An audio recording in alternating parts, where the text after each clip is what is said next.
ஆனால் செல்வ பெருந்தகை அவர்களை பொறுத்தவரை நான் இந்த பிரச்சனையை ஆரம்பிக்கல. செல்வ பெருந்தகை அவர்கள் 2 நாட்களுக்கு முன்பு பத்திரிகை நண்பர்களை பார்த்து பிஜேபியில் ரவுடி சேர்றாங்கன்னார். அப்போ செல்வ பெருந்தகை அவர்களுடைய வரலாறை சொல்ல வேண்டிய கட்டாயம் எனக்கு இருக்கு. இந்தியாவில் காங்கிரஸ் கட்சியை பாருங்க, 1885 ஆரம்பித்த கட்சி. எங்கேயாச்சும் ஒரு இடத்துல குண்டாஸ் ஆக்டில் கைது செய்யப்பட்டு சிறையிலிருந்து வெளியே வந்த ஒருவர் காங்கிரஸ் கட்சியினுடைய மாநில தலைவராக இருக்கிறாருன்னு இந்தியா முழுவதும் பாருங்க, தமிழ்நாட்டில் மட்டும்தான்.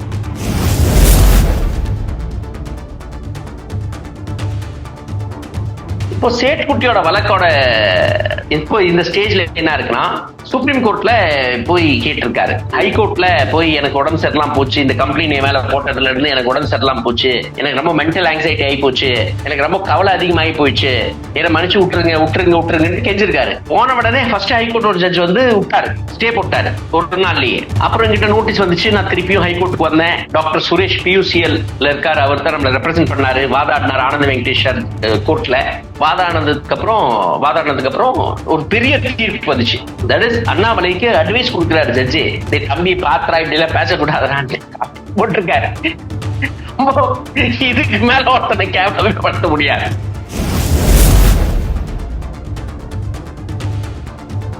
இதே மாதிரி இன்னொரு சர்ச்சுக்கு போனோம் அப்படிங்க தர்மபுரியில. அங்க இளைஞருக்கெல்லாம் ஐயோ இப்ப மணிப்பூர்ல அத்தனை பேர் சாவறாங்க, இல்ல என்னப்பா பண்றீங்க, நீ இதுக்குப்பா சர்ச்சுக்கு வந்திருக்கேன்னு கேட்டிருக்காங்க. இயல்பான கேள்வி. நடக்கிறதே வேற, இவ்வளவு பேரை கூப்பிட்டுருவேன், 10,000 பேரை கூட வச்சிருவேன், ஆச்சா பூச்சாங்கிறான். சின்ன பசங்க ஏதோ ஒரு அப்ஜெக்ஷன் தெரிவிக்கிறாங்க, அவங்க கிட்ட ஒழுங்கா பேசாம that to protest வந்து இந்த நாட்டு கான்ஸ்டிடியூஷன்ல இருந்து இந்த நாட்டு மக்களுக்கு கிடைத்த ஒரு உரிமை. அந்த உரிமையை மிஸ்யூஸ் பண்றா பாருங்க மிரட்டுறதுக்காக. அது முக்கியம். அவங்களோட ப்ரொடெஸ்ட் ரைட் விட்டுருங்க, இவன் அந்த ரைட் எப்படி மிஸ்யூஸ் பண்றா பாருங்க. அண்ணாமலை இஸ் தேர்ட் ரேட்டட் தக் ரவுடி எலிமெண்ட், அதுல டவுட்டே இல்லை. ஏன்னா எல்லா ரவுடி எலிமெண்ட்ஸ் சேர்த்து இவன் பிஜேபிக்கெல்லாம் வருங்கதே இல்லைங்க பேசுறதுக்கு.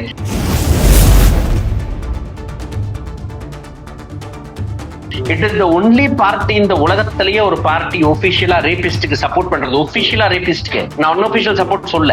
அந்த ஆசிஃபாங்கிற ஒரு பொண்ணை, அந்த பொண்ணோட ரேபிஸ்ட மர்டரர்ஸ ரிலீஸ் பண்ண சொல்லி ரேலி எடுத்தாங்க. அதுல பிஜேபி மினிஸ்டர் நடந்தாரு. அது ஒன்னும் அன்ஆபிஷியல் சப்போர்ட், எழுத்து மூலமா சப்போர்ட் கொடுக்கல. அன்ஆபிஷியல் சப்போர்ட் வந்து ஏகப்பட்டது இருக்கு. அது பிரிஜ்பூஷன் சிங் கேஸ் எடுத்துக்கோங்க, பிரிஜ்பூஷன் சிங் பையனுக்கு சீட் கொடுத்ததை எடுத்துக்கோங்க, பல தரப்புல பாத்துக்கோங்க. அன்ஆபிஷியல் சப்போர்ட் ஊறி கிடக்குது. கிரிமினல்ஸ்க்கு, அந்த பினான்சியல் ஸ்கேம்ஸ்டர்ஸ்க்கு, ரேபிஸ்ட்க்கு, ட்ரக் டீலர்ஸ்க்கு, ட்ரக் புரோக்கர்ஸ்க்கு எல்லாத்துக்குமே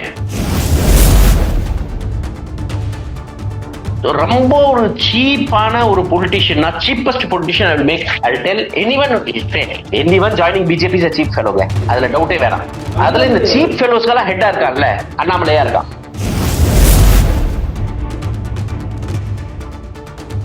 இந்த சங்கி மங்கிங்களோட தலைவர் அண்ணாமலை. ஐயா, நீ அவ்வளவு தைரியமான ஆள் இருந்தா, அவ்வளவு வித்த காட்டுற ஆள் இருந்தா கோர்ட்டுக்கு வாயா. ஏன் சும்மா போய் ஸ்டே வாங்கிட்டு இருக்க? காரை பிடிச்சு கோர்ட்டுக்கு வா, கேஸ சந்தி. கேஸ் போட்டிருக்கேன், 2 கேஸ்ல சாங்ஷன் வாங்கியிருக்கேன், லீகலா போயிட்டு இருக்கேன். லீகலா வந்து சந்திக்கிறதுக்கு திராணி இருந்தா வா, சந்தி வா. பியூஷ் மனோஜ் அண்ணாமலையை சேலஞ்ச் செய்ததுக்கு பின் கூட அவரால் உங்களை சந்திக்க திராணி இல்லாமல் இருக்கிறார் என்று நீங்க புரிஞ்சாங்க.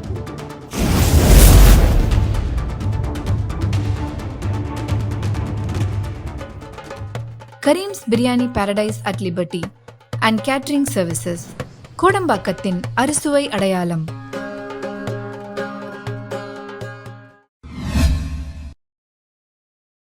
வணக்கம். 2 நாட்களாக அண்ணாமலை வர்சஸ் செல்வ பெருந்தகை, இதை பற்றி தான் நீங்க சோசியல் மீடியா வழியாக, நியூஸ் சேனல் வழியாக பார்த்து வருகிறீர்கள். இதற்கு பின்னாடி இருக்கக்கூடிய காரணம், 2 நாட்களுக்கு முன்பு அண்ணாமலை செல்வ பெருந்தகையை பார்த்து ஹிஸ்டரி ஷீட்டர் என்று கூறிய விஷயம். அதற்கு பதில் கொடுக்கும்படி நேற்று செல்வ பெருந்தகை அவர்கள் ஒரு பிரஸ் மீட்டை வைத்து அவருக்கு நடந்த அநீதியை பற்றி, அவர் மீது இருக்கக்கூடிய அந்த வழக்குகளை பற்றின தெளிவான விளக்கத்தை கொடுத்து விட்டார். அது மட்டுமல்ல, பிஜேபியில் இருக்கக்கூடிய 261 நபர்கள் மீது கிட்டத்தட்ட 1977 வழக்குகள் இருப்பதாகவும் அவர் எடுத்து வைத்த குற்றச்சாட்டு. உளவு துறை கொடுத்த இந்த ரிப்போர்ட் படி அவர் எடுத்து வைத்த விஷயம். அதற்கு பதில் கொடுக்கும்படி அண்ணாமலை மீண்டும் ஒரு ட்வீட்டை போட்டு அவர் மீது இருக்கக்கூடிய அதே 6 வழக்கு, எதற்கான விளக்கத்தை காலையில் கொடுத்தாரோ அதே வழக்கிற்கான ஒரு பதிலை அண்ணாமலை ட்வீட் செய்கிறார். இதற்கு பின்பு நடந்த பல்வேறு விஷயங்களை இதற்கு மேல வரக்கூடிய பல்வேறு வீடியோக்களில் நீங்க பார்க்க போறீர்கள் இதே சேனலில். ஆனால் பியூஷ் மனோஜ் அண்ணாமலைக்கு எதிராக 2 வழக்குகளை போட்டிருந்தார். அதில் ஒரு வழக்கிற்கான தீர்ப்பு வெளிவந்து விட்டது. ஹைகோர்ட்ல இருந்து அண்ணாமலை அவர்களுக்கு ஒரு பலத்த அடி கிடைத்தது. அதற்கு பின்பு அண்ணாமலை பதறி போய் சுப்ரீம் கோர்ட் வரை போய் தன்னை காப்பாற்றக்கூடிய உரையை அங்கு எடுத்து வைத்திருக்கிறார். என்ன வழக்கு, இதில் நடந்த விஷயங்கள் என்ன, அனைத்துமே பியூஷ் மானுஷ் அவர்களை பார்த்து கேட்டு தெரிஞ்சு கொள்ளலாம். பாருங்கள். பியூஷ், வணக்கம். அண்ணாமலைக்கு எதிராக போடப்பட்ட 2 வழக்குகள். ஒன்று கிறிஸ்டியன்ஸ்களுக்கு எதிராக பேசிய ஹேட் ஸ்பீச், இன்னொன்று முத்துராமலிங்க தேவர் அவர்களுக்கு எதிராக பேசிய ஹேட் ஸ்பீச், பொய் பிரச்சாரம். இந்த 2 வழக்குமே நீதிமன்றங்களில் போனது. ஒன்று ஹைகோர்ட்ல இருந்து அதற்கான தீர்ப்பு இன்னைக்கு அண்ணாமலை சுப்ரீம் கோர்ட்டுக்கு போயிருக்கிறார். முத்துராமலிங்க தேவர் அவர்களை பற்றி தவறாக பிரச்சாரம் செய்ததற்காக லோக்கல் கோர்ட்டில் அதற்கான வழக்கு நடந்து கொண்டிருக்கிறது. அண்ணாமலை இவர்களை பற்றி மட்டுமே பேசவில்லை, ஜெயலலிதா அவர்களை பற்றி பேசியிருக்கிறார், எம்ஜிஆர் அவர்களை பற்றி பேசியிருக்கிறார், கருணாநிதி அவர்களை பற்றி பேசியிருக்கிறார். 2 நாட்களாக செல்வ பிறந்தகை அவரையும் பற்றியும் பல்வேறு விமர்சனங்கள் அவர் எடுத்து வைத்திருக்கிறார். அவர் ஒரு ஹிஸ்டரி ஷீட்டர் என்றும் கூறியிருக்கிறார். அண்ணாமலையுடைய பேக்ரவுண்டை பார்க்கும்போது he himself is an IPS officer. சட்டங்களை நன்றாகவே அறிந்த ஒரு நபர், IPS படிச்சிருக்கிறார். ஆனால் அவரே ஹேட் ஸ்பீச் போன்ற விஷயங்கள் எடுத்து வைக்கும் போது அவருக்கு எதிராக ஹைகோர்ட் மிக கடுமையான தீர்ப்பை வழங்கியதற்கு பின்பு எந்த விதமான சட்டத்தை அவர் படித்து வந்தார், எந்த விதமான விமர்சனங்களை அவர் எடுத்து வைக்கிறார் என்கிற பல்வேறு விஷயங்கள் நமக்கு பார்க்க வருகிறது. இந்த வழக்கை பற்றி நீங்க கொஞ்சம் எடுத்து வைத்தால் நன்றாக இருக்கும். இந்த 2 வழக்கு. ராகுல், நீங்க ஒரு விஷயம் சொன்னீங்க, அண்ணாமலை சட்டத்தை பத்தி நல்லா தெரிஞ்சவர். நீங்க மன்னிச்சிடுங்க, அவருக்கு எந்த விதமான நாலேஜும் எனக்கு தெரிஞ்ச வரைக்கும் இல்லை. எப்படி ப்ரூவ் பண்றது கேளுங்க. நம்ம அவர் மேல போட்ட கேஸ் செக்ஷன் 153 பழைய ஐபிசி செக்ஷன்ல 153B அந்த செக்ஷன்ல ஏ மேல கூட கேஸ் யாரோ போலீஸ் கூட போடுற மாதிரி இருந்தா அந்த செக்ஷன்ல போலீஸ் ஏ மேல கூட கேஸ் போட்டா police should get prior sanction. Sanction வாங்கணும் கலெக்டர் கிட்ட, ஸ்டேட் கவர்மெண்ட் கிட்ட, இல்ல சென்ட்ரல் கவர்மெண்ட் கிட்ட. இது ரொம்ப சட்டம் தெளிவா இருக்கலாம். நம்ம நான் அண்ணாமலை மேல இந்த கேஸ போட்டு சாங்ஷன் ஜட்ஜ் சாங்ஷன் வாங்க சொன்னாரு என்கிட்ட. செக்ஷன் 153B ஸ்டேட் கவர்மெண்ட் ஒரு சென்ட்ரல் கவர்மெண்ட் தான் சாங்ஷன் கொடுக்க முடியும். நான் சாங்ஷனுக்கு அப்ளை பண்ண சாங்ஷன் வாங்கினேன், அது செய்தியாச்சு. இது ஃபர்ஸ்ட் கேஸ்ல. அண்ணாமலை உடனே நியூஸ்ல சொல்றாரு, பேட்டியா கொடுக்குறாரு, நான் ஒரு பிரைவேட் ஆளு, நான் அதிகாரி கிடையாது, நான் கவர்மெண்ட் அபிஷியல் கிடையாது, எனக்கு எதுக்கு சாங்ஷன் அப்படிங்கிறபடி. எனக்கு ஒரு சாதாரண மனிதர், அதை சாதாரண அரசியல்வாதி அதை சொல்லியிருந்தா எனக்கு பிரச்சனை இல்லை. இந்த சேட்டுக்குட்டி அண்ணவே ஐபிஎஸ் சொல்லிக்கிட்டு 2 லட்சம் எஃப்ஐஆர் போடுறேன்னு சொன்னா அப்படி இல்ல, 2 லட்சம் எஃப்ஐஆர் போட்டுருக்க சொன்னா அப்படி இல்ல. எந்த லட்சணத்துல எஃப்ஐஆர் போட்ட? ரொம்ப முக்கியமான கேள்வி இது. எந்த லட்சணத்துக்கு நீ எஃப்ஐஆர் போட்டுருக்க? சோ இந்த பேசிக்கான ஒரு சாங்ஷனோட ப்ரொசீஜர் சாமானிய மக்களுக்கு தெரியலன்னா பரவாயில்ல. ஒரு சாதாரண மனிதர் ஐயோ எனக்கு எதுக்கு சாங்ஷன், நான் கவர்மெண்ட் சர்வெண்ட் இல்லையே கேட்டா பரவாயில்ல. 2 லட்சம் போட்ட, 2 லட்சம் எஃப்ஐஆர் போட்ட மனுஷன் நீ இப்படி கேள்வி கேட்கலாமா? அப்ப எந்த லட்சணத்துக்கு நீ கேஸ் போட்ட? அப்போ இந்த ஐபிஎஸ் சட்டம் தெரிஞ்சவன் இதெல்லாம் இந்த சேட்டுக்குட்டி எல்லாம் பொருந்தாது, அதெல்லாம் விட்டுருங்க சைட்ல. இப்போ சேட்டுக்குட்டியோட வழக்கோட இப்போ இந்த ஸ்டேஜ்ல என்ன இருக்குன்னா, சுப்ரீம் கோர்ட்ல போய் கேட்டிருக்காரு. ஹைகோர்ட்ல போய் எனக்கு உடம்பு சரியில்லாம போச்சு, இந்த கம்ப்ளைண்ட் மேல போட்டதுல இருந்து எனக்கு உடம்பு சரியில்லாம போச்சு, எனக்கு ரொம்ப மென்டல் ஆங்ஸைட்டி ஆகி போச்சு, எனக்கு ரொம்ப கவலை அதிகமாகி போயிடுச்சு, என்ன மன்னிச்சு விட்டுருங்கன்னு கெஞ்சிருக்காரு. போன உடனே ஃபர்ஸ்ட் ஹைகோர்ட் ஒரு ஜட்ஜ் விட்டாரு, ஸ்டே போட்டாரு ஒரு நாள்லயே. அப்புறம் என்கிட்ட நோட்டீஸ் வந்துச்சு, நான் திருப்பியும் ஹைகோர்ட்டுக்கு வந்தேன். டாக்டர் சுரேஷ் PUCL இருக்காரு, அவர் தான் நம்மளை ரெப்ரசென்ட் பண்ணாரு, வாதாடினார் ஆனந்த வெங்கடேஸ்வர் கோர்ட்ல. வாதாடினதுக்கு அப்புறம் ஒரு பெரிய தீர்ப்பு வந்துச்சு. தட் இஸ் அண்ணாமலைக்கு அட்வைஸ் கொடுக்குறாரு ஜட்ஜே, தம்பி பாத்திரா இப்படி எல்லாம் பேசக்கூடாதான்னு போட்டிருக்காரு. இதுக்கு மேல ஒருத்தனை கேவலப்படுத்த முடியாது. சோ அண்ணாமலை அந்த அளவுக்கு டேமேஜ் பண்ணி விட்டாரு. இப்ப சுப்ரீம் கோர்ட் போயிருக்காரு, அங்க போய் கால் பிடிச்சிருக்காரு, ஐயோ எனக்கு காப்பாத்துங்க நான் என்ன பண்ணுவேன்ட்டு. இப்ப இந்த கேஸ்ல உறுதியா கன்விக்ஷன் இருக்கு, சட்டம் தன்னோட கடமை செஞ்சா, அதுல எந்த விதமான மாற்றமும் இல்ல. ரெண்டாவது முத்துராமலிங்கம் தேவரை வச்சு போய் பேசினான், பொய் பிரச்சாரத்துல இறங்கினா. அப்படி இந்த மாதிரி முத்துராமலிங்கம் தேவர் வந்து நம்பிக்கை இல்லாதவங்களை வந்து மிரட்டினாராம். நம்பிக்கை இல்லாதவங்க நம்பிக்கை பத்தி பேசினா அவருக்கு பால் அபிஷேகம் இல்ல ரத்த அபிஷேகம் சொன்னாரு அப்படின்னு சொல்றாரு இந்த மனுஷன். எல்லாம் வெரிஃபை பண்ணி பார்த்தாச்சு, முத்துராமலிங்கம் தேவர் அந்த மாதிரி எந்த மாதிரி ஒரு பேச்சு எடுக்கல.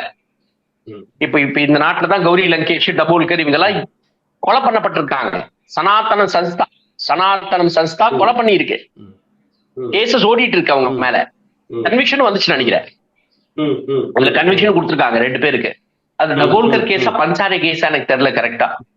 டபோல்கர், கௌரி லங்கேஷ், பன்சாரே, கல்புர்கி இவங்க 4 பேர் கேஸ்லயும் ஒரே ஆர்கனைசேஷன் சனாதன் சன்ஸ்தா தான் பண்ணிச்சுட்டு all cases are leading that. I think so ஒரு 2 அக்யூஸும் ரொம்ப காமனா இருக்கும் எங்களுக்குள்ள. ஸோ நம்ம வந்து ரொம்ப தெளிவா பாக்குறோம், இங்க ஒரு ஈகோசிஸ்டம், ஒரு ரொம்ப ஹேட்டடான ஈகோசிஸ்டத்தை வந்து உருவாக்குறதுக்காக இந்த மாதிரி கிரிமினல் எலிமெண்ட்ஸ் தேவைப்படுது. ஒரு வன்மத்தை உருவாக்குறதுக்காக ஒரு கிரிமினல் எலிமெண்ட்ல தான் அண்ணாமலை அதுல ஒரு பெரிய பங்கு இருக்கு அந்த மனுஷனுக்கு தமிழ்நாட்டுல இந்த மாதிரி கலவரத்தை உண்டு பண்றதுக்கு. லாவண்யா கேஸ் ஞாபகப்படுத்துறேன் உங்களுக்கு. லாவண்யா கேஸ் ஞாபகம் இருக்கும், எடிட் பண்ணி ஒரு வீடியோ போடுறாங்க வெளியே, பொங்கி எடுக்குது உடனே, கம்ப்ளீட்டா பொங்கி எடுக்கிறாங்க. எப்படி கன்வர்ஷன் பண்ண வச்சாங்க. அந்த பொண்ணு என்ன சொல்லுது, சாவறதுக்கு சொல்லுது, எனக்கு ஒரு வருஷம் முன்னாடி மதத்தை மாத்த சொன்னாங்க, நான் வேணான்ட்டேன். ஒரு வருஷம் முன்பு ஒரு தாட்டி, அது தெளிவா சொல்லுது, ஒரு தாட்டி கிறிஸ்டியனாவை சொன்னாங்க, அதோட முடிஞ்சது அந்த ஜோலி. அதுக்கு இந்த மாதிரி ஒரு வீடியோ எடிட்டிங் பண்ணி அண்ணாமலை ஷேர் பண்ணி ஒரு மைனர் பொண்ணோட போட்டோ போட்டு இந்த மனுஷன் சட்டம் எங்க தெரியுது சொல்லுங்க பாக்கலாம். இதே மாதிரி இன்னொரு சர்ச்சுக்கு போனோம் அப்படிங்க தர்மபுரியில. அங்க இளைஞருக்கெல்லாம் இப்ப மணிப்பூர்ல அத்தனை பேர் சாவறாங்க, ஏன்னா என்னப்பா பண்றீங்க, நீ இதுக்குப்பா சர்ச்சுக்கு வந்திருக்கேன்னு கேட்டிருக்காங்க. இயல்பான கேள்வி. நடக்கிறதே வேற, இவ்வளவு பேரை கூப்பிட்டுருவேன், 10,000 பேரை கூட வச்சிருவேன், ஆச்சா பூச்சாங்கிறான். சின்ன பசங்க ஏதோ ஒரு அப்ஜெக்ஷன் தெரிவிக்கிறாங்க, அவங்க கிட்ட ஒழுங்கா பேசாம சொல்லுங்க பாக்கலாம். that to protest வந்து இந்த நாட்டு கான்ஸ்டிடியூஷன்ல இருந்து இந்த நாட்டு மக்களுக்கு கிடைத்த ஒரு உரிமை. அந்த உரிமையை மிஸ்யூஸ் பண்றா பாருங்க மிரட்டுறதுக்காக. அது முக்கியம். அவங்களோட ப்ரொடெஸ்ட் ரைட் விட்டுருங்க, இவன் அந்த ரைட் எப்படி மிஸ்யூஸ் பண்றான் பாருங்க. அண்ணாமலை இஸ் தேர்ட் ரேட்டட் தக் ரவுடி எலிமெண்ட், அதுல டவுட்டே இல்லை. ஏன்னா எல்லாம் ரவுடி எலிமெண்ட்ஸ் சேர்த்துட்டு இவன் பிஜேபிக்கு எல்லாம் வருங்கதே இல்லைங்க பேசுறதுக்கு. It is the only party இந்த உலகத்திலேயே ஒரு பார்ட்டி ஒபிஷியலா ரேபிஸ்டுக்கு சப்போர்ட் பண்றது. ஒபிஷியலா ரேபிஸ்டுக்கு நான் அன்அபிஷியல் சப்போர்ட் சொல்ல. அந்த ஆசிஃபாங்கிற ஒரு பொண்ணு, அந்த பொண்ணோட ரேபிஸ்ட மர்டரர்ஸ ரிலீஸ் பண்ண சொல்லி ரேலி எடுத்தாங்க, அதுல பிஜேபி மினிஸ்டர் நடந்தாரு. அது ஒன்னும் அன்அபிஷியல் சப்போர்ட், எழுத்து மூலியமா சப்போர்ட் கொடுக்கல. அன்அபிஷியல் சப்போர்ட் வந்து ஏகப்பட்டது இருக்கு. அது பிரிஜ்பூஷன் சிங் கேஸ் எடுத்துக்கோங்க, பிரிஜ்பூஷன் சிங் பையனுக்கு சீட் கொடுத்ததை எடுத்துக்கோங்க, பல தரப்புல பாத்துக்கோங்க.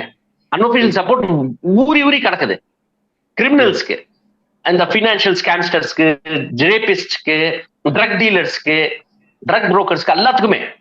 பட் ஒபிஷியலா சப்போர்ட் பண்ண பார்ட்டி பிஜேபி தான். பில்கிஸ் பானு கேஸ்ல ஒபிஷியலா சப்போர்ட் பண்ணிருக்காங்க. அவங்களுக்கு விடுதலை வாங்கணும்னு வாதாடி இருக்காங்க சுப்ரீம் கோர்ட்ல.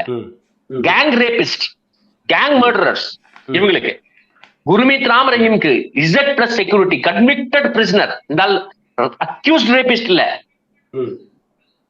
நித்யானந்தா ஒரு அக்யூஸ்ட் ரேப்ல, எச் ராஜா சப்போர்ட்ல வெளியே ஓடி போயிட்டான், அவன் கன்விக்ட் ஆகலன்ட்டு அங்க வாதம் விடலாம். குர்மீத் ராம் ரஹீம் கன்விக்ட் ஆன ரேபிஸ்ட். எஸ், அவர் சிறையில இருக்கிறதை விட வெளியில இருக்கிறது அதிக நாட்கள் பேரோல். Z+ செக்யூரிட்டி கொடுத்திருக்காங்க. Z+ செக்யூரிட்டி கொடுத்து பரோல் 180 நாள் கொடுத்திருக்காங்க. இவ்வளவு கேவலமான ஒரு ஆட்சி, இவ்வளவு ஒரு கேவலமான ஒரு ஆர்கனைசேஷன் பாஜக, அதுல இருந்து வந்து ஒரு மனுஷன் இந்த ஆள் ரவுடிசம் பத்தி பேசலாமா? இந்த ஆளுக்கு அருகதை இருக்கா பேசுறதுக்கு? நேற்று குழந்தைங்களுக்கு எதிர்த்து ரவுடித்தனம் எப்படி பண்றானா, குழந்தைங்களுக்கு எதிர்த்து ரவுடித்தனம் எப்படி பண்றானா, நீட்ல கொஞ்ச நாள் முன்னாடி செத்தாலும் நீட் எடுக்க மாட்டோங்கிறான். நாங்க செத்தாலும் நீட் எடுக்க மாட்டோம், விட்ட சாவடிச்சாலும் நீட் எடுக்க மாட்டோம் சொல்லியிருப்பான். ஆக்சுவலி ரொம்ப ஒரு சீப்பான ஒரு politician, cheapest politician. I will make, I'll tell anyone joining BJP is a cheap fellow. அதுல டவுட்டே வேணாம். அதுல இந்த சீப் ஃபெலோஸ்க்கெல்லாம் ஹெட்டா இருக்கான்ல, அண்ணாமலையா இருக்கான். அண்ணாமலை அவர்கள் நேற்று ஒரு ட்வீட்டை போட்டிருக்கிறார். அதாவது செல்வ பெருந்தகை, இந்த மாதிரி என் மீது நீங்க எடுத்து வைத்த குற்றச்சாட்டு இது தவறானது, அப்படி உங்களால் ப்ரூஃப் செய்ய முடியவில்லை என்றால் நீங்கள் மன்னிப்பை கேட்க வேண்டும் என்று. அதற்கு பதில் கொடுக்கும்படி நேற்று இரவு அண்ணாமலை அவர்கள் போட்ட இந்த பதிவில் நீங்கள் பார்த்தீர்கள்னா, ஆடிட்டர் பாண்டியனுடைய கொலை வழக்கு, case number so and so, அந்த மாதிரி ஒரு 6 வழக்குகளை பற்றி பேசியிருக்கிறார். இதிலிருந்து இவர் போட்ட அனைத்து வழக்குக்குமே ஹைகோர்ட்ல இருந்து வெளிவந்த தீர்ப்பு, அதை நேற்று அவர் எடுத்து காட்டிவிட்டார். அதாவது செல்வ பிறந்தகை இவர் எந்த விதமான ப்ரூஃபையும் காட்டவில்லை, இதெல்லாம் அவர் மீது கேசஸ் இருந்ததாக எடுத்து காட்டுகிறார். நேற்று செல்வ பிறந்தகை பேசும்போது அவர் எடுத்துக்காட்டிய இன்னொரு அறிக்கை, அதாவது 32 பக்கம் கொண்ட உளவுத்துறையோடைய அறிக்கையில் நீங்க பார்த்தீர்கள்னா 1977 வழக்குகள், 261 பிஜேபியினர்கள், தமிழ்நாடு பிஜேபியில் இருக்கக்கூடிய தலைவர் என்று தன்னை அடையாளம் கண்டு எடுத்துக்காட்டக்கூடிய நபர்கள் மீது 1777 வழக்குகள் இருக்கு. அதுல குறிப்பாக ஒரு 4-5 பேருடைய பெயரை நான் குறிப்பிட்ட ஆசைப்படுகிறேன். இதை பற்றி அண்ணாமலை அவர்கள் பேச மறுத்து வருவார். நெடுங்குன்றம் சூர்யா 8 கொலை வழக்கு இருக்கிறது, 200க்கும் மேற்பட்ட கேசஸ் இருக்கு. இவரை எப்படி நீங்க சேர்த்தீர்கள், இணைத்தீர்கள் என்று கேட்கும்போது, போன வருடம் செப்டம்பர் மாதம் 2023ஆம் ஆண்டு தான் இவர் இறங்குகிறார். எனக்கு தெரியவே தெரியாது, நான் சுற்றுலாவில் இருந்தேன் என்று அண்ணாமலை. சரி, வந்ததுக்கு அப்புறம் அவர் நீக்கலாமா? நீக்கவில்லை. பிரிஜ்பூஷன் சரண் சிங்கை பற்றி ஒரு வார்த்தை கூட அண்ணாமலை வாயிலிருந்து வரவில்லை. 37 வழக்குகள் இருக்கு, 38 வழக்கு. டிவிக்கு முன் ஆன் லைவ் டெலிவிஷனில் நான் கொலை செய்தேன் என்று ஒத்துக்கொண்ட இந்த நபர் ஒத்துக்கிட்டாரு. கல்வெட்டு ரவி 6 மர்டர் கேஸ், 24 வழக்குகள், 6 முறை குண்டா சட்டத்தில் இருந்த இந்த நபர் பிஜேபியில் இணையும் போது ரவுடி சத்யா என்கிற ஹிஸ்டரி ஷீட்டரும் கூட்டிட்டு போய் பிஜேபியில் இணைகிறார்.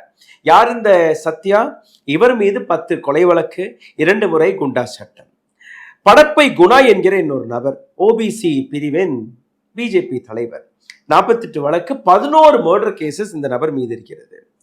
செல்லமுத்து என்கிற நபர் நாமக்கல் டிஸ்ட்ரிக்ட்ல இருக்கக்கூடிய நபர், போலீஸ் ஸ்டேஷனுக்குள்ளேயே போய் அங்க இருக்கக்கூடிய பெண் அதிகாரியை மிரட்டிய வழக்கு.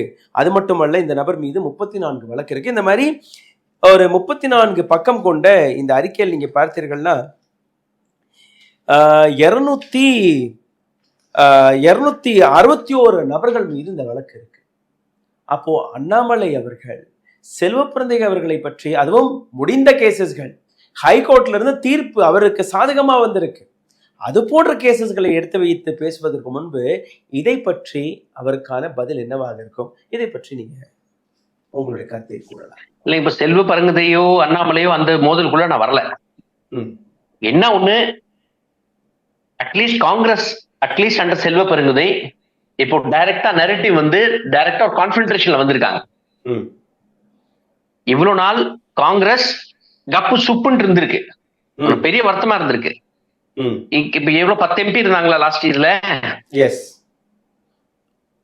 10 MP வச்சுட்டு அத்தனை எம்எல்ஏ வச்சுட்டு சத்தம் இல்லாம போயிடுச்சு காங்கிரஸ் தமிழ்நாட்டுல. At least now Selvam Perunthagai has taken a step to take Annamalai head on. ஒரு ஹெட் ஆனா எடுத்து ஆரம்பிச்சிருக்கீங்க, இது ஒரு welcome sign. He is challenging, he is proving with the facts.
Correct.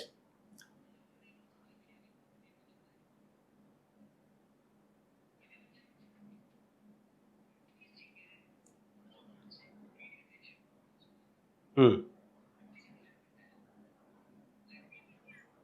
ம் ம் ம்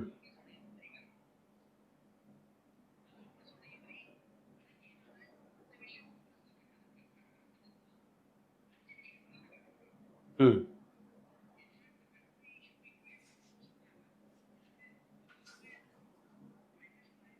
ம்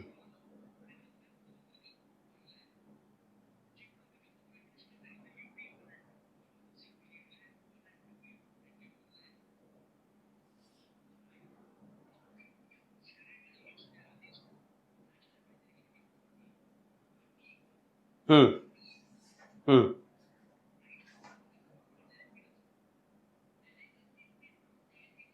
ம் ம் ம் எஸ்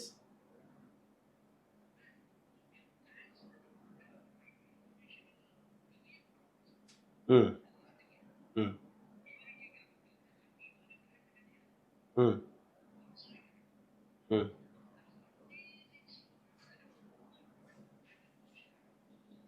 ம்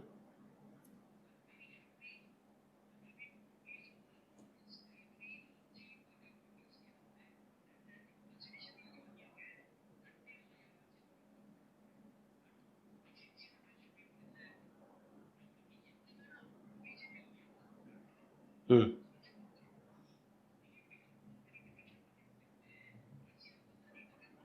ம் ம் ம் ம்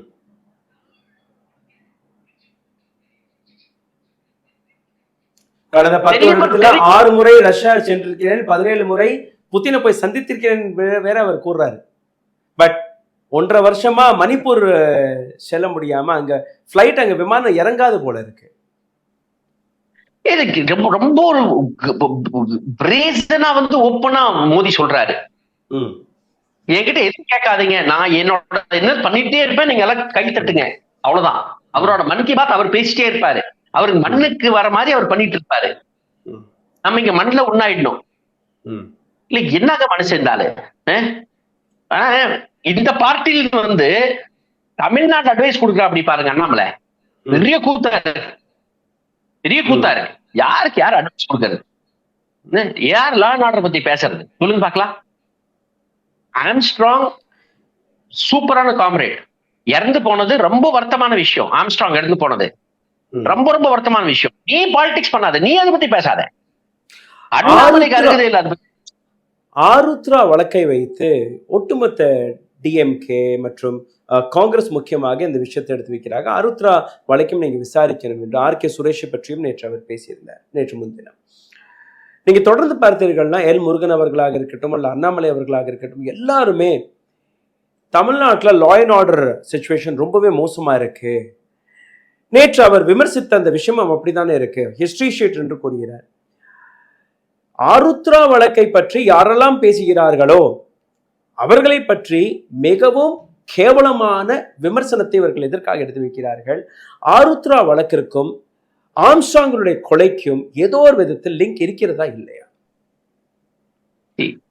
அது இப்ப இன்வெஸ்டிகேஷன் early ஸ்டேஜஸ்க்கு எனக்கு அஸ்ரா கர்க் மேல எனக்கு ரொம்ப நம்பிக்கை இருக்கு. Azra Garg is the officer who is in charge of this investigation. I have full faith in his honesty and integrity. எந்த ஆட்சியாளருக்கும் கவலைப்படாத ஒரு ஆபீசர் அந்த மனுஷன். எந்த போர்ஸ்க்கும் கவலைப்பட மாட்டாரு. அவர் கண்டிப்பா ஒரு ஃபேர் இன்வெஸ்டிகேஷன் பண்ணுவாரு, வெளியே ஃபேக்ட்ஸ் வரும். ஆருத்ரா கோல்டுக்கும் பிஜேபிக்கு சம்மந்தம் இருக்கா? இருக்கு. ஆர்காட் சுரேஷ் இறந்து போன ஆர்காட் சுரேஷ்க்கு ஆருத்ராக்கு சம்மந்தம் தான் இருக்கு. இப்போ அரெஸ்ட் ஆன 8 பேரு அவங்களுக்கு சம்மந்தம் இருக்கா? இருக்கு. ஓகேங்க. இப்போ ஆம்ஸ்ட்ராங் ஆருத்ரா கேஸ்ல என்ன பண்ணாரு என்ன பண்ண நம்மளுக்கு தெரியாது. அவர் ஏதோ விக்டிம்ஸ்க்காக பணத்தை வாங்குறதுக்காக ட்ரை பண்ணிட்டு இருந்தா வந்த செய்தி. பாதிக்கப்பட்டவங்க ஆம்ஸ்ட்ராங் கிட்ட போயிருக்காங்க, எனக்கு ஹெல்ப் பண்ணுங்க, எங்களுக்கு பணம் வாங்கி கொடுக்கறதுக்கு ஹெல்ப் பண்ணுங்க. இவர் ஏதோ முயற்சியெல்லாம் எடுத்திருக்கார் போல. அதனால கொலை நடந்ததுல இல்ல ஆர்கோட் சுரேஷ்காக கொலை நடந்ததா அதுவும் புரிய வரும். ஏன்னா ஒரு கொலை நடக்கிறதுக்கு இப்போ ஒருத்தர் தம்பிமார் போய் கொலை பண்றான்னா அது வேற விஷயம். அவன் ஒரு 7 பேர் 8 பேர் 9 பேர் இருக்க கும்பல் வச்சு கொலை பண்றானா அங்க பணம் புரண்டணும், பணம் விளையாடணும். அதாவது நாட்டு வெடிகுண்டெல்லாம் அவங்க கையில வச்சிருந்திருக்காங்க. So it is not a small planning. Planning விட்டுருக்காங்க. பணம் இருக்கா இல்லையா இன்வால்வ் இருக்கு. அப்போ எங்க பணம் இன்வால்வ் இருக்கோ அங்க ஒரு கார்பரேட் நிறுவனமோ இல்ல இந்த பொலிட்டிக்கல் பார்ட்டி மாதிரி இது ஒரு கட்சி பேக்கிங் இல்லாம நடக்கிறது கஷ்டம்.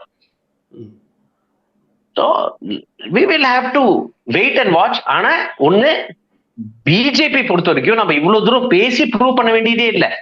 It is a party full of criminals or the criminals by the criminals. Ramar கோயில் பேர்ல கொண்டாடிச்ச ஆளுங்க இவங்க எல்லாம். உங்களையும் எண்ணெயை விட்டு வச்சிருப்பாங்களா, இந்த மக்கள் விட்டு வச்சிருப்பாங்களா? எந்த கடவுளை வச்சு ஆட்சிக்கு வந்தாங்களோ அந்த கடவுளை வச்சு கொள்ளடிக்கிறாங்க பசங்க எல்லாம். அவ்வளவு கலிச்சு, அவ்வளவு சீப்பு. அதனால இந்த சங்கி மங்கிங்களோட தலைவர் அண்ணாமலை, ஐயா நீ அவ்வளவு தைரியமான ஆள் இருந்தா, அவ்வளவு வித்த காட்டுற ஆள் இருந்தா கோர்ட்டுக்கு வாயா. ஏயா சும்மா சும்மா போய் ஸ்டே வாங்கிட்டு இருக்க? காலை பிடிச்சு கோர்ட்டுக்கு வா, கேஸ சந்தி. கேஸ் போட்டிருக்கேன், 2 கேஸ்ல சாங்ஷன் வாங்கியிருக்கேன், லீகலா போயிட்டு இருக்கேன். லீகலா வந்து சந்திக்கிறதுக்கு திராணி இருந்தா வா, சந்தி வா. ஸோ பியூஷ் மனோஜ் அண்ணாமலையை சேலஞ்ச் செய்ததுக்கு பின் கூட அவரால் உங்களை சந்திக்க திராணி இல்லாமல் இருக்கிறார் என்று நீங்க குற்றச்சாட்டு எடுத்து வைக்கிறீங்க. கோர்ட்ல என்ன சந்திக்க வேண்டிய அவசியம் இல்லை. கோர்ட்ல கோர்ட் சமன் அனுப்புது, வர முடியல. Thank you so much for your time, sir. Thank you. மிக்க நன்றி. தேங்க்யூ. பியூஷ் மனோஜ் அவர்கள் பேசியதை நீங்க கேட்டீர்கள். அதாவது அண்ணாமலை சட்டமே அறியாத ஒரு நபர் என்று கூறியுள்ளார். இதற்கும் மேல லீகலாக நான் 2 வழக்குகளை போட்டிருக்கிறேன், லீகலாக சந்திப்பதில் எந்த பயத்தில் அவர் இருக்கிறார், திராணி இல்லாமல் இருக்கிறார் அண்ணாமலை, கோர்ட்டை சந்திக்க முடியாமல் நிற்கிறார் என்று கூறுகிறார். இதே போன்றுதான் நேற்று செல்வ பெருந்தகை அவர்களும் எடுத்து வைத்த விஷயங்கள். அதை பத்தின எந்த விதமான ப்ரூஃபுடன் எந்த விதமான விளக்கத்தையும் கொடுக்காமல் அண்ணாமலை வெறுமன ஒரு சில குற்றச்சாட்டுகளை மட்டுமே எடுத்து வைக்கிறார். அப்போ அண்ணாமலை எந்த அளவில் தன்னை காப்பாற்றுவதற்கும் தன் மீது வரக்கூடிய விமர்சனங்களுக்கும் அல்ல எதிர்க்கட்சிகளை தாக்குவதற்கும் எந்த அளவில் கீழ்த்தனமான அரசியலை செய்து கொண்டிருக்கிறார் என்று நீங்க இந்த பதிவை வைத்து புரிந்திருப்பீர்கள். இன்னைக்கு நாள் முழுவதும் அண்ணாமலை மற்றும் செல்வ பெருந்தகை அவர்களுடைய இந்த விவகாரத்தை பற்றின பல செய்திகள் வர இருக்கிறது. தொடர்ந்து இணைந்திருங்கள். நன்றி, வணக்கம். ஊடகம் கார்ப்பரேட் அரசியல்வாதிகளின் கைப்பாவையாக அடிமைகளாக இருந்தது போதும். இனி சாட்டை எடுத்து சுழற்றும் நேரம் வந்துவிட்டது. ஊடகம் பொதுமக்களாகிய உங்களுக்காக, உங்களாலேயே இயக்கப்பட வேண்டும். ஊடக சுதந்திரத்திற்காக உங்களின் பங்களிப்பை இன்றே அளித்திடுங்கள்.